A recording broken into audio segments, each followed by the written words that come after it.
آپ کا بیالوجی کی جو ڈیفینیشنز ہیں وہ سمپلی باتوں میں یاد ہو سکتی ہیں. جیسے بیالوجی سے کیا مراد ہے؟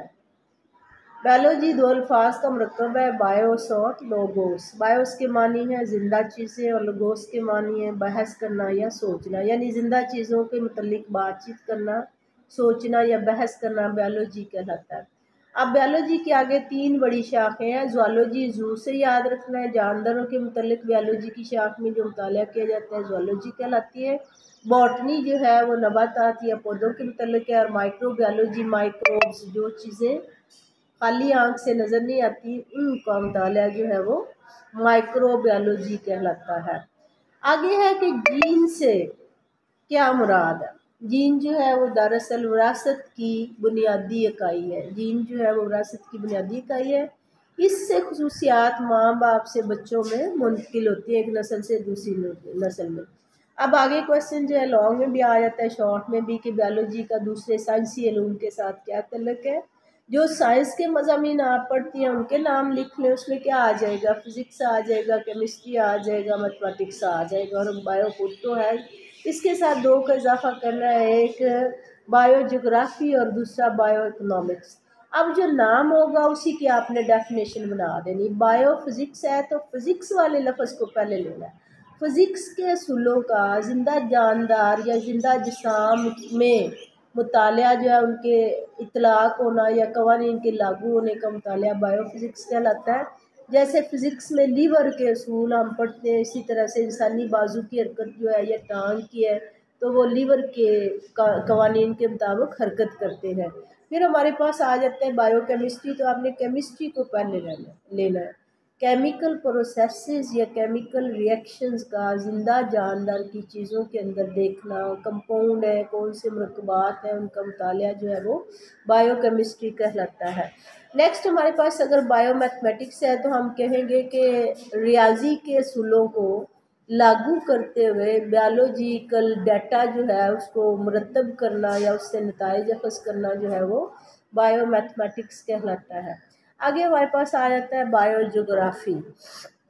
ہم نے جغرافی کا لفظ جو ہے وہ زمین سے متعلق ہوتا ہے. تو بیالوجی کی وہ شاخ جس میں بیالوجی کا تعلق جو ہے وہ زمین کے اندرونی خد و خال سے کیا جاتا ہے اسے بایو جغرافی کہتے ہیں. بایو اکنامکس آ جاتا ہے. اکنامکس جو ہے وہ معاشیات کہلاتی ہے کہ ہماری معاشیات پہ اس کا کیا اثر ہے. بیالوجی کی وہ شاخ جس میں بیالوجی اور معاشیات کے اصول آپس میں اکٹھے کر کے ان کا مطالعہ کیا جاتا ہے، اسے بایو اکنامکس کہتے ہیں. بیالوجی کا تعلق بڑے شعبوں سے ہے. کون کون سے شعبوں سے ہے؟ جو عام زندگی میں ہر شعبہ جو ہے وہ بیالوجی سے ریلیٹڈ ہے. میڈیسن یا سرجری ہو گیا، فشریز زراعت یا ایگریکلچر، علم حیوانات پروری اینیمل ہسبنڈری ہو گیا، اور ہارٹی کلچر باغبانی کو کہتے ہیں، فارمنگ ہو گیا، فوریسٹری ہو گیا، بایو ٹیکنالوجی ہو گیا. اچھا، اس کے بعد مارفالوجی جو ہے بیالوجی کی وہ شاخ جس کا تعلق جانداروں کی بناوٹ سے ہے، جو ظاہر نظر آئے گا ساخت بنے ہوئے کیسے، اس کا مطالعہ مارفالوجی کہلاتا ہے. ایناٹومی جو ہے یہ اندرونی ساخت کا مطالعہ ہے. ہسٹولوجی جو ہے جاندار کے ٹیشوز کا مائکروسکوپ کی مدد سے مطالعہ کرنا جو ہے وہ ہسٹولوجی ہے. سیل بیالوجی جو ہے وہ سیل جو ہے اور سیل کے اندر پائے جانے والے جو عضوی ہوتے ہیں یا آرگنز ہوتے ہیں ان کا مطالعہ سیل بیالوجی ہے. فزیالوجی جو ہے شاخ میں جانداروں کے جسام میں سارے انجام پانے والے افعال کے بارے میں مطالعہ کیا جاتا ہے. جینیٹکس جو ہے وہ جین کا مطالعہ ہے کہ وراثت کس طرح سے ایک نسل سے دوسری نسل میں منتقل ہوتی ہے.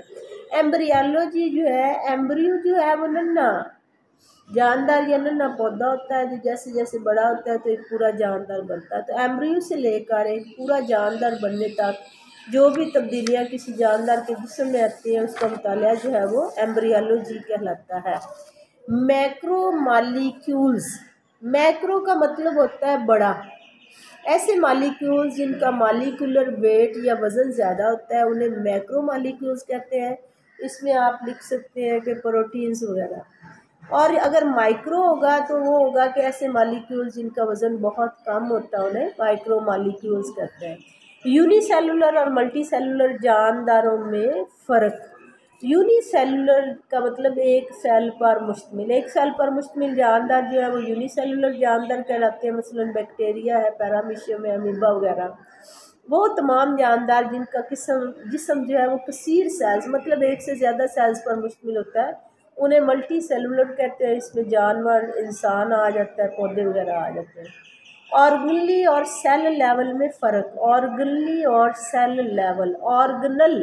آرگنل جو ہے وہ کہتے ہیں سیل کے اندر پائے جانے والے چھوٹے چھوٹے حصے، پارٹیکلز، سیلز کے اجسام، وہ ملتے ہیں آپس میں تو ایک پورا سیل جو ہے وہ ترتیب پاتا ہے۔ ایک سیل کے اندر مختلف قسم کے اس کے حصے پائے جاتے ہیں، ان کو سیل آرگنلی کہتے ہیں۔ نیز یہی آرگنز جب آپس میں ملتے ہیں تو ایک پورا سیل بناتے ہیں، اور سیل ملیں گے تو جاندار کا جسم بنے گا۔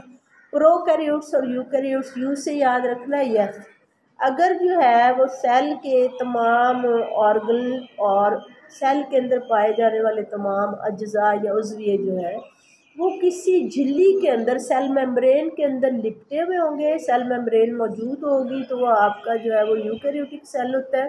اور اگر سیل میں پائے جانے والے آرگنل اور سیل کے باہر جھلی یا سیل میمبرین نہیں ہوتی تو انہیں یوکیریوٹس کہتے ہیں۔ اور یہ جو یوکیریوٹس ہوتے ہیں پروکیریوٹس کہتے ہیں اگر سیل میمبرین نہیں ہوتی۔ پروکیریوٹس میں واضح نیوکلس نہیں ہوتا، جبکہ یوکیریوٹ سیل جو ہوتے ہیں اس میں واضح نیوکلس پایا جاتا ہے۔ ٹیشو سے کیا مراد ہے؟ چند اہم ٹیشوز جو ہیں، جب ایک جیسے سیل آپس میں ملتے ہیں تو سیلز کا وہ جو گروپ ہوتا ہے وہ ٹیشو کہلاتا ہے۔ مثلاً آپ کے ایپیڈرمل سیل ٹیشوز ہیں، یہ جو آپ کی سکن ہے، اور نروس ٹیشوز وغیرہ ہیں۔ آرگن اور آرگن سسٹم لیول، آرگن عضو کو کہتے ہیں، جیسے ہمارا ہاتھ ہے، آنکھ ہے، کان ہے، ناک ہے، یہ آرگن ہے، دل ہے۔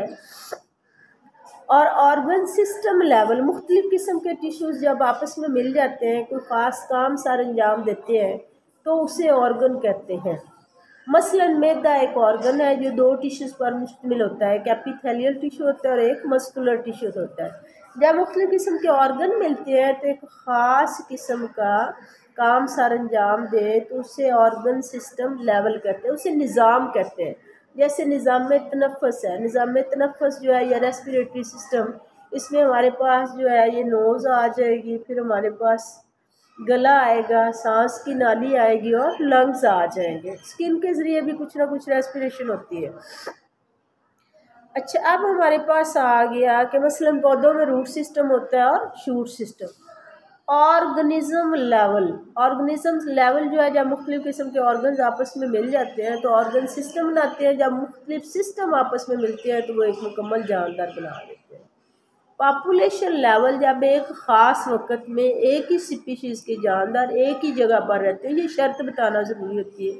ایک خاص وقت میں ایک ہی سپیشیز کے جاندار ایک ہی جگہ پر رہتے ہوں تو اسے پاپولیشن کہتے ہیں۔ مثال کے طور پر 2010 میں پاکستان کی آبادی یا پاپولیشن 173.5 افراد پر مشتمل تھی۔ ہیبیٹیٹ، رہنے کی جگہ کو کہتے ہیں۔ ہیبیٹیٹ سے مراد ماحول کا وہ علاقہ یا جگہ ہوتا ہے جس میں کوئی جاندار رہتا ہے۔ کمیونٹی لیول، اب یہ ہے کہ کمیونٹی بنانا، کمیونٹیز ہوتی ہیں، مختلف قسم کی پاپولیشنز جو ایک جگہ پہ رہتی ہیں اور مل کر کام کرتی ہیں تو اسے کمیونٹی لیول کہتے ہیں، یعنی کمیونٹیز میں مختلف قسم کے جاندار پائے جاتے ہیں۔ سپیشیز سے مراد جانداروں کا ایسا گروہ ہوتا ہے جو جاندار ایسا گروپ ہوتا ہے جو بار جاندار پیدا کرنے کے لیے آپس میں جنسی تولید کر سکتے ہیں۔ سپیشیز جانداروں کا ایسا گروہ ہوتا ہے جو اپنی نسل کو آگے بڑھانے کے لیے آپس میں جنسی تولید کر سکے۔ جانداروں کی تنظیم کے مختلف درجات کی ترتیب، اگر بچہ اس میں اس بات پہ آ جائے کہ یہ تو یاد نہیں ہوگا تو آپ سوچیں کہ پہلے سیل بنے گا، سیل کس سے بنے گا؟ وہ آپ کا سیل جو ہے وہ بنے گا سب ایٹم سے، لیکن ایٹم پہلے سب ایٹامک لیول آئے گا کہ ایٹم کے اجزاء آپس میں ملیں گے تو سیل بنے گا۔ پھر سیل جب بنے گا تو سیلز ایک جیسے ملتے ہیں، ٹیشو بنتا ہے، پھر ٹیشو جب آپس میں ملیں گے تو آرگن بنے گا، آرگنز آپس میں ملیں گے تو سسٹم بنے گا، اور سسٹم آپس میں جب ملتے ہیں تو پھر آپ کے پاس آرگنزم آ جاتا ہے۔ تو یونی جانداروں کی تنظیم کے مختلف درجات سب اٹامک لیول ہے، پھر اس سے ایٹم بنے گا، اٹامک لیول آئے گا، ایٹم آپس میں ملیں گے مالیکول بنے گا، مالیکولر لیول آئے گا، مالیکول آپس میں ملیں گے تو آرگنلی بن جائیں گے جو سیل کے اندر عضوی پائے جاتے ہیں۔ سیل لیول اس کے بعد آ جائے گا، پھر سیل مل کے ٹیشو لیول بنیں گے، ٹیشو سے آرگن لیول آئے گا، آرگن سے سسٹم لیول آئے گا، اور سسٹم سے آرگنزم لیول آئے گا۔ آرگنزمز آپس میں اکٹھے کسی ایک جگہ پہ خاص وقت میں رہیں گے، پاپولیشن آئے گا، پاپولیشنز ملیں گی تو کمیونٹی لیول آئے گا، کمیونٹیز ملتی ہے تو بایوسفیئر لیول آئے گا۔ تو یہ لیولز آپ نے جو ہے وہ ترتیب میں لکھ لینے ہیں، سب اٹامک، ایٹامک، مالیکولر، پھر آپ کے پاس آرگنلی، پھر سیل، پھر ٹیشو، ٹیشو ملیں گے تو آرگن، آرگن سے آپ کے پاس آرگن سسٹم، پھر آرگنزمز، پھر پاپولیشن، پھر کمیونٹی لیول، اور پھر بایوسفیئر 12 ہے۔ یونی سیلولر آرگنائزیشن، آرگنائزیشن تنظیم کو کہتے ہیں، ایسی سیل کی تنظیم جس میں جانداروں کا ایک جسم جو ہے ایک ہی سیل پر مشتمل ہو، اسے یونی سیلولر آرگنائزیشن کہتے ہیں، مثلا بیکٹیریا یا امیبا۔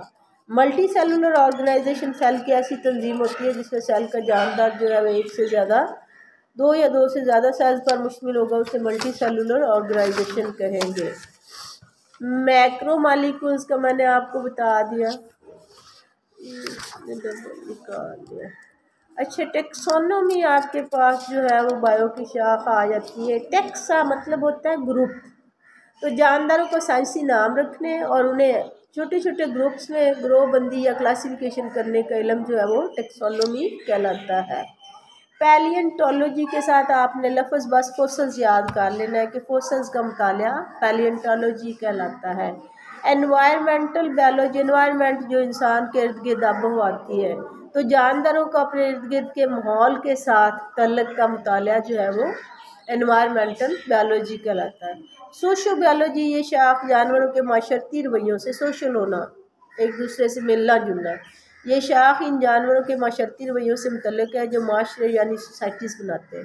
پیراسائٹولوجی، پیراسائٹ سے ہے، بیولوجی کی اس شاخ میں پیراسائٹس کا مطالعہ کیا جاتا ہے۔ بایو ٹیکنالوجی، ٹیکنالوجی ٹیکنیک یا میتھڈ کو کہتے ہیں، بیولوجی کی اس شاخ میں جانداروں سے ایسے مادے حاصل کیے جاتے ہیں جن سے انسانیت کو فائدہ ہوتا ہے۔ ایمیونالوجی ہوتا ہے مدافعتی نظام، ایمیون سسٹم، جانداروں کے مدافعتی نظام یعنی ایمیون سسٹم کا علم جو جسم میں نقصان دہ مائکرو آرگنزم کے خلاف دفاع کرتا ہے۔ اینٹومولوجی، بیولوجی کی شاخ کا تعلق حشرات سے۔ اب اینٹومولوجی اور پیراسائٹولوجی جو ہے اس کو آپ نے یاد کر لینا ایک ایک لفظ سے، پیراسائٹ کا مطالعہ اور یہ حشرات کا اینٹومولوجی ہے۔ فارماکولوجی، فارماسسٹ ہے یہ جو دوائیوں وغیرہ بنانے والے ہوتے ہیں، تو ادویات اور جاندار کے جسام پر ان کے اثرات کا مطالعہ فارماکولوجی کہلاتا ہے۔ Molecular biology, molecular biology bio chemistry سے مزاج زندگی کے مالیکول، مثلاً اب اس میں آپ نے سارے وہ جو خوراک کے اجزاء جو ہے نا، proteins, carbohydrates, lipids, nucleic acid وغیرہ کے بارے میں علم کو کہتے ہیں، یہ لکھ دینا ہے۔ پیراسائٹولوجی ہے، ایسے پیراسائٹس اگر پوچھتے ہیں تو یہ ایسے جاندار ہوتے ہیں جو زندہ رہتے ہیں اور میزبانوں کے جسم سے خوراک حاصل کرتے ہیں اور بدلے میں ان کو نقصان پہنچاتے ہیں۔ اس میں آپ جونک لکھ سکتے ہیں، جوئیں بھی لکھی جا سکتی ہیں۔ بیولوجیکل ایشوز، بیولوجیکل ایشوز، زندہ چیزوں کو جو بھی چیز نقصان پہنچا رہی ہوگی وہ بیولوجیکل ایشوز ہو جائیں گے۔ اس میں انسانی آبادی میں اضافہ ہو سکتا ہے کہ اس سے انہیں خوراک کم ملتی ہے، متعدی بیماریاں ہو سکتی ہیں، نشہ آور ادویات ہو سکتی ہیں، ماحولیاتی آلودگی ہو سکتی ہے۔ آج کے دور میں بڑے بڑے بیولوجیکل ایشوز جو ہے وہ بتانے ہیں۔